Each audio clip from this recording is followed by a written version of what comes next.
안녕하세요. 이완희 목사입니다. 오늘은 기독교 신앙의 정수 나눔 6번째 시간입니다. 오늘 여러분들과 함께 나눌 메인 주제는 예수님은 하나님이신데 왜 사람이 되셨습니까? 라는 질문을 풀어가는 것입니다. 오늘 이 주제로 이끌어주는 근거가 되는 성경 구절은 바로 디모데전서 3장 16절입니다. 크도다 경건의 비밀이여 그렇지 않다 하느니 없도다. 그는 육신으로 나타난 바 되시고 영으로 의롭다 하심을 받으시고 천사들에게 보이시고 만국에서 전파되시고 세상에서 믿음 받으시고 영광 가운데서 올려지셨느니라. 이 책의 저자 윌리엄 에임스는 바로 교회는 이 경건을 부지런히 실천해야 한다라고 말하고 있습니다. 이 말씀에서 경건의 비밀이란 바로 복음의 본질을 일컫는 것입니다.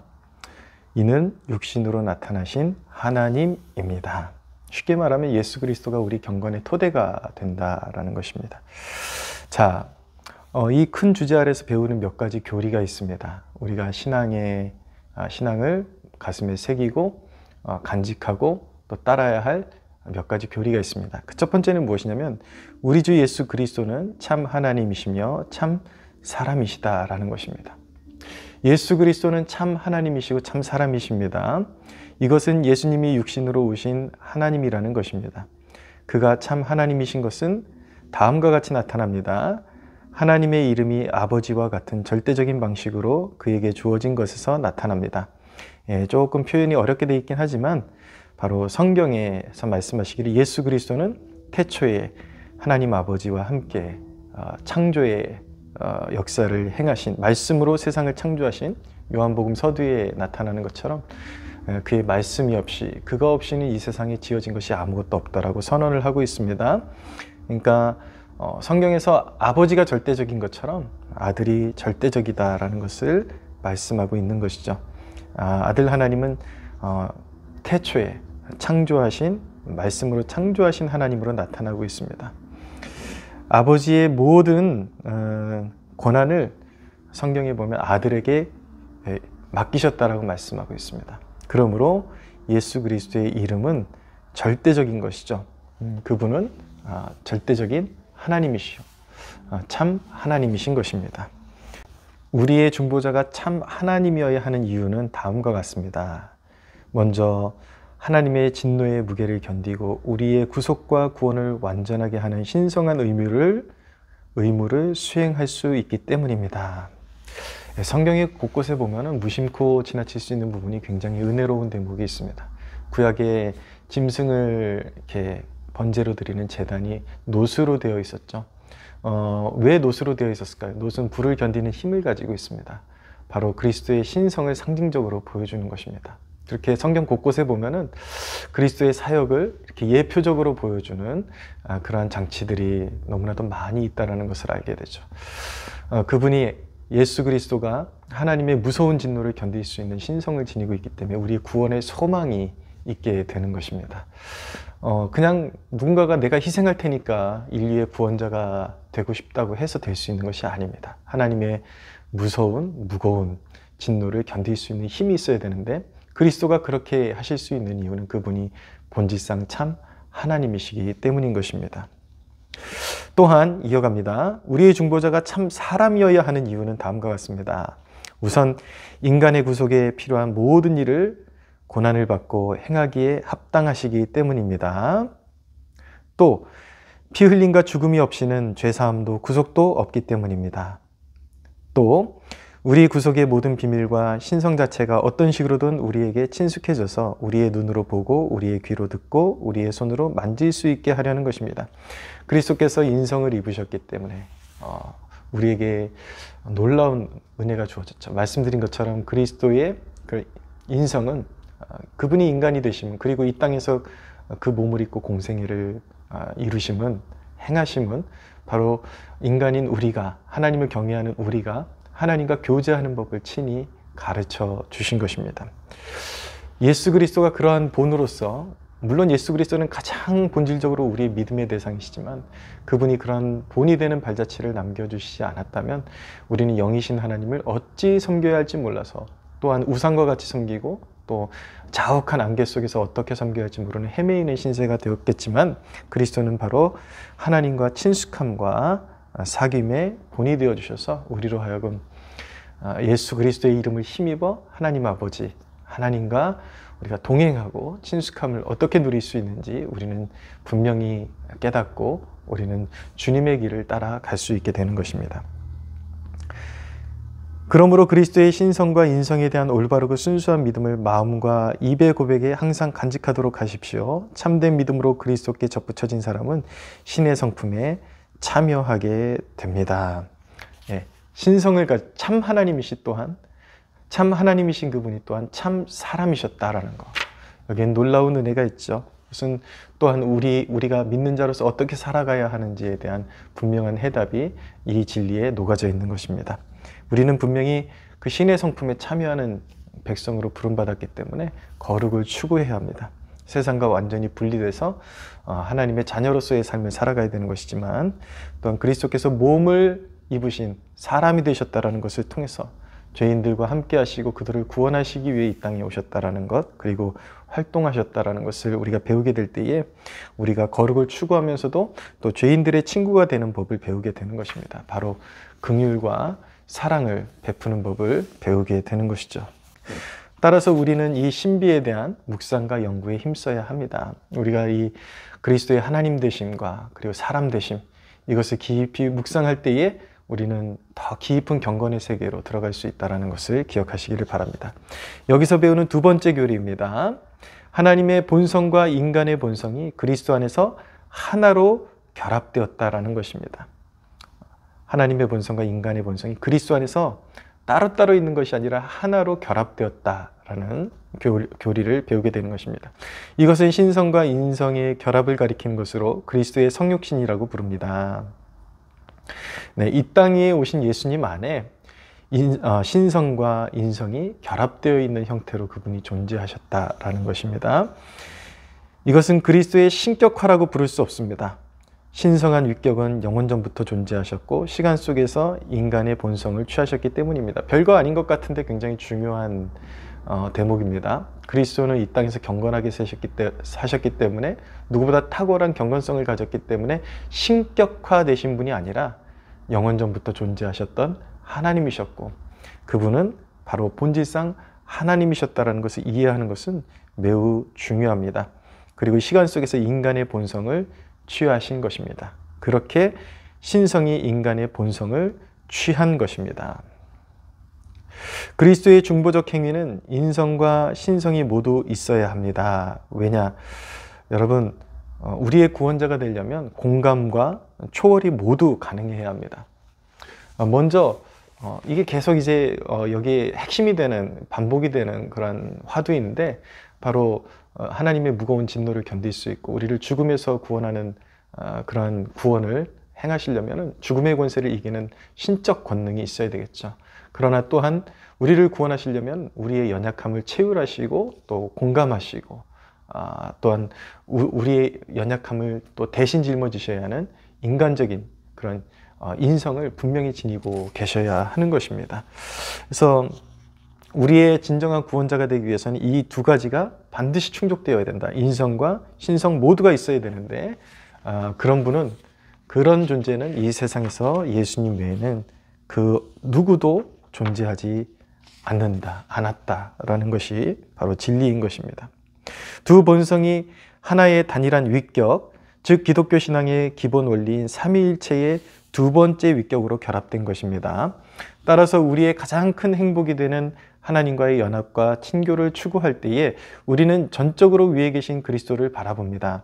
거기에만 하나님과 사람 사이에 연합의 확실하고 명백한 기초가 있기 때문입니다. 이 결합을 통해 우리는 영원한 생명에 도달할 수 있습니다. 또 반복되는 것입니다. 예, 우리를 구원하시는 능력으로 우리를 체휼하시고 죄인들을 체휼하시고 그렇지만 그분은 죄는 없으시니라.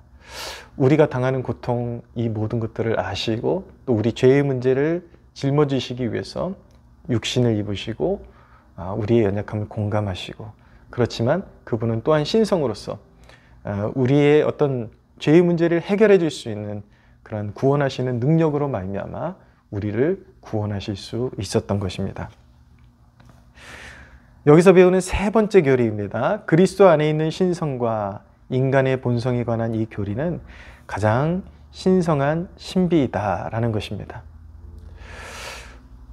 그리스도 안에 있는 신성과 인간의 본성에 관한 이 교리는 말 그대로 신비입니다. 어떻게 그런 일이 벌어질 수 있을까? 사람들 그런 질문 많이 하잖아요.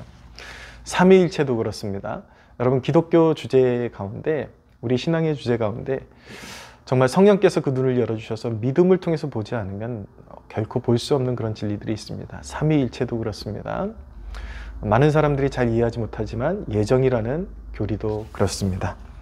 그리고 그리스도, 한 분 그리스도 안에 신성과 인성이 결합되어 있다는 이 사실 자체도 사실은 신비에 속한 영역인 것입니다.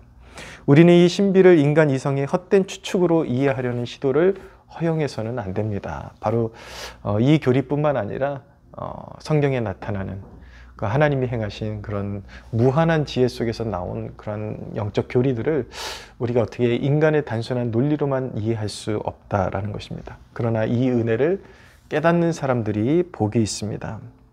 그 안에 이성에 어긋나는 것은 없지만 이성과 인간 정신의 능력을 넘어서는 많은 것들이 성경에는 들어있다라는 것입니다. 오늘 이 대목 안에서 배우는 네 번째 교리는 이것입니다. 모든 참된 경건은 이 비밀을 믿는 데 달려 있으므로 이 믿음이 없이는 참되고 견고하거나 경건할 수 없습니다. 바로 예수 그리스도의 참 하나님 되심과 사람 되심을 이해하지 않고는 진정한 경건이 일어날 수 없다라는 말씀입니다. 이 신비 안에서 하나님의 가장 큰 선하심과 은총과 자비와 사랑이 나타나기 때문입니다. 그것들이 바르게 받아들여질 때에 우리 마음을 일깨워 하나님을 경배하고 사랑하며 그분을 기쁘시게 하려는 마음과 열심히 일어날 것입니다. 여러분, 깊이 한번 묵상해 보십시오. 사람이 되신 하나님, 인성을 입으신 하나님, 그분이 자기의 모든 특권을 내려놓으시고 하나님으로서, 본질상 하나님으로서 그분의 모든 특권을 내려놓으시고 이 땅에 오셔야만 했던 이유, 그리고 신성과 함께 인성을 취하셔야만 했던 이유, 사람이 되셔야만 했던 이유, 그 이유가 무엇입니까? 바로 우리 때문에, 나 때문에 우리 죄를 사하시기 위해서 선택할 수 있는 길이 바로 그것밖에는 없었다라는 것입니다. 여러분, 우리가 신앙생활하면서 여전히 마음이 차갑고 뜨겁지 못한 이유는 많은 지식을 갖지 못해서가 아닙니다. 많은 사람들이 주소를 잘못 찾습니다. 내가 뭘 많이 몰라서 이렇게 신앙이 냉랭한가? 그러나 그것이 아닙니다. 본질적인 교리에 대해서, 진리에 대해서 깊이 숙고를 할 줄 모르기 때문에 신앙이 차가운 것입니다. 여러분, 우리의 신앙의 열정의 힘은 어디서 나오는 것입니까? 여러분, 이 대목을 깊이 묵상해 보십시오. 하나님께서, 본질상 하나님이신 그분이 낮고 낮은 곳에 임하시고 참 하나님이신 그분이 사람의 몸을 입으시고 인성을 취하셔야만 했던 그 단 한 가지 이유는 바로 우리 때문입니다. 나 때문에, 우리 죄를 사하시기 위하여 그 모든 그분의 특권과 기득권을 다 포기하시고 그분이 그렇게 되셨던 것입니다. 엄청난 대가를 치러서 우리를 구원하신 것입니다. 근데 우리는 값없이 주시는 은혜라 그러니까 우리가 받는 입장에서는 값없이 주신 은혜이지만 그 값없이 은혜를 주시기 위해서 그분이 희생하셔야만 했던 그 대가는 엄청난 것이죠. 엄청난 자기 부인을 통해서, 낮아지심을 통해서, 완전히 자기를 버리심을 통해서, 죽기까지 복종하심을 통해서 우리에게 그 선물을 허락해 주신 것입니다. 그 은혜를 상상이나 할 수 있겠습니까, 여러분? 이 신비 안에는 사람이 거듭나서 하나님과 그리스도께 합당하게 살게 하는 공로와 효능과 능력이 포함되어 있습니다. 이 큰 비밀을 믿는다고 고백하는 자들에게는 경건이 나타나야 합니다. 그렇지 않고 불경건하다면 그 비밀을 모독하는 것입니다. 사랑하는 여러분, 하나님의 독생자가 자기를 비워서 죄값을 청산해 주셨다는데 아직도 죄를 즐기고 있다면 여러분, 여러분들이 그 입장을 조금 이렇게 바꿔서 한번 생각해 보십시오. 내가 누군가에게 큰 은혜를, 그 사람이 할 수 없는 은혜를 베풀어 줬는데 여전히 죄 가운데 살고 있고 자기 마음대로 살고 있다면, 여러분, 그것이 과연 은혜에 보답하는 삶이라고 말할 수 있겠습니까? 그렇게 살라고 나의 모든 것들을 쏟아서 희생하면서 그 사람을 도와줬겠습니까? 여러분, 그리스도께서 우리를 위해서 자신의 전부를 주셨습니다. 물과 피를 다 쏟아주셨습니다. 그분의 모든 특권을 버리시고 인간의 몸을 입으시고 인성을 취하셨습니다. 자기를 비워서 우리의 죄의 문제를 해결해 주셨습니다.